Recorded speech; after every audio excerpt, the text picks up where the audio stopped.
Hi, I'm Mal, and welcome once again to MiniModelMakes. Today I received something else in the post. The Ogor Mawpot. Now, I picked this up from a trading site on Facebook. For those of you who are fairly new to the hobby, there's more to life than your local independent trader or Games Workshop. If you're willing to go on and eBay as well, which a lot of people do use, there are actually some sites which are moderated by some really nice people out in the hobby community, where you can buy or trade or get deals on anything nobody's using anymore, of models in any condition. I was lucky enough to get this new. Obviously someone bought it and then a few weeks later suffers from buyer's remorse, so I'm going to profit from that. Some of the sites that are out there, or some that I'm members of, there is Wargaming Trading, which says what it says really. That's pretty much anything out there.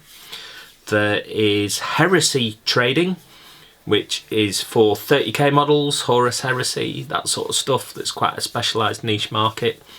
There are a plethora of other sites out there.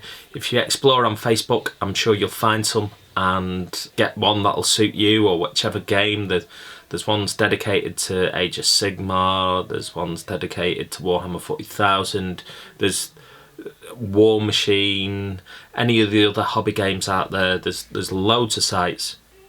Another one I'll quickly mention is, on a purely selfish note, is one that I'm an admin for, which is called Tabletop Fair Trading.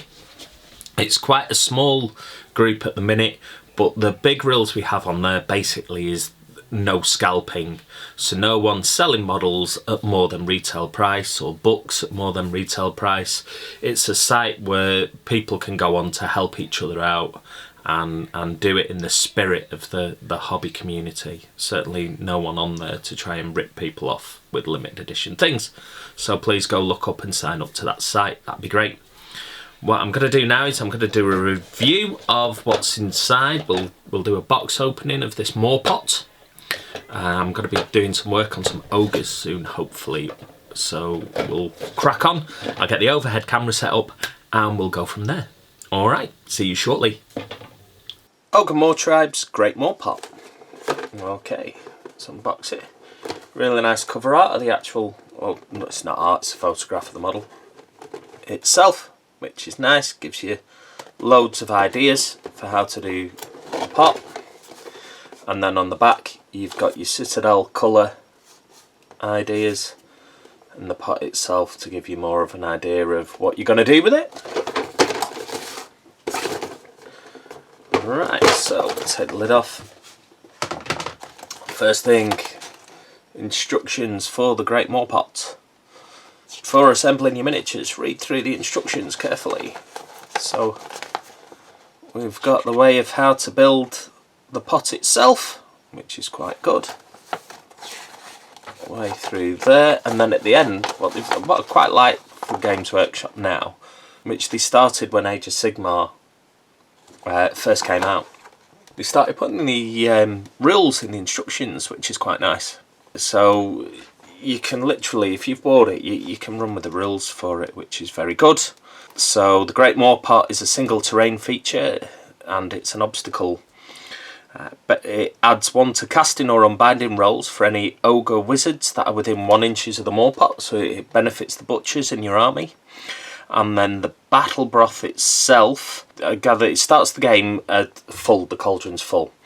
And then an ogre hero within 6 inches can use all the magic in the pot to heal D3 wounds to each friendly ogre unit that is wholly within 36 inches of the Great Mawpot. Roll separately for each unit, and then once the Great Mawpot's magic has been spent, it's empty. However, if an enemy model is slain within 6 inches of the Mawpot, it fills up again, which is really good. So if you've got something like this dominating the middle of the battlefield or near an objective, it's going to be really hard for your ogres to be shifted, because you're going to cover such a wide area. The 36 inches, you're going to be healing your models back up, which is brilliant. And then if it's near an objective, you've got ogres near an objective.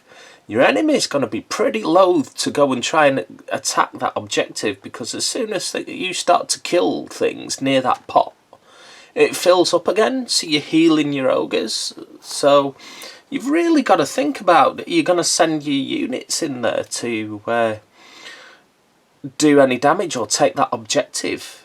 It's going to be, you know, it's got a kind of an area denial aspect to it as well, which is really good. And all the rules. Moving on, we have 2 frames in the box. I'll just move the box out of the right and we'll go. So we have the tent to go next to it, which is made up of animal skins, really nice clear animal skins on there, which is really cool. And then the pot itself, which is made from the weapons and armour of defeated enemies. So if you look at the pot, what I'll try and do is bring it more into focus, which is difficult, and get a bit more light on it. You can see here you've got like a cornate shield on the pot, which is really good. So they've beaten down, and a Stormcast shield there. So they've beaten down all the shields and other bits and pieces to make the pot. And then sculpted onto the pot itself, you have the flames for the cooking fire, which is nice. That gives you a nice little challenge to paint up. All the chains around the pot itself. So really, really nice. So these plastic sculpts are amazing. They're really smashing them out of the park at the moment. Lots of texture on the tusks and the horn, so you can, that really helps you with your painting, which is superb. That's that frame. Then the next frame is more the base and the soup, the battle broth, which has got lots of bits of carcass and other. There's a carrot there, which is pretty cool. There you can see it, a carrot floating around in there. It looks like ogres eat the carrots. Hope. So anyway, that's the broth. So loads more texture on there to get you painted, which is really nice. And more chains, the tent poles, and then the actual base itself. So you've got the butcher's sort of block, the carving table with his cleaver and some bits of unfortunate victims on the chopping block.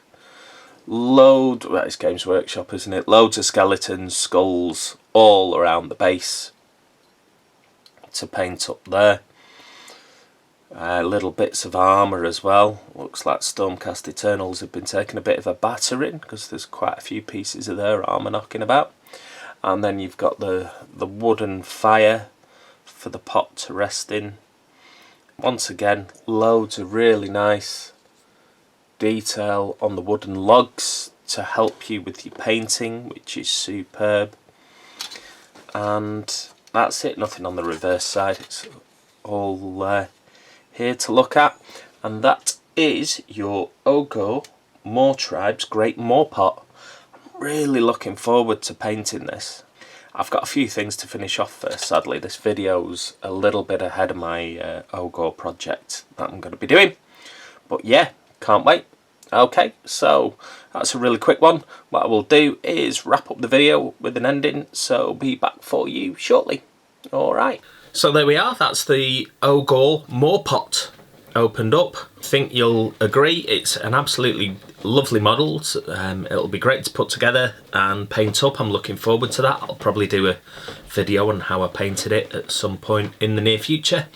It's certainly a worthy addition to any army, and I think it'll really bolster the performance of your ogres, which is going to be absolutely great. Alright, so that's the end of this video.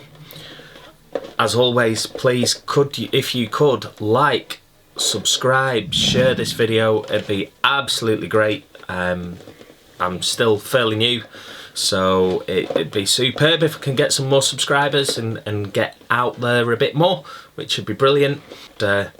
I'll do another video shortly. Alright, bye for now. Take care.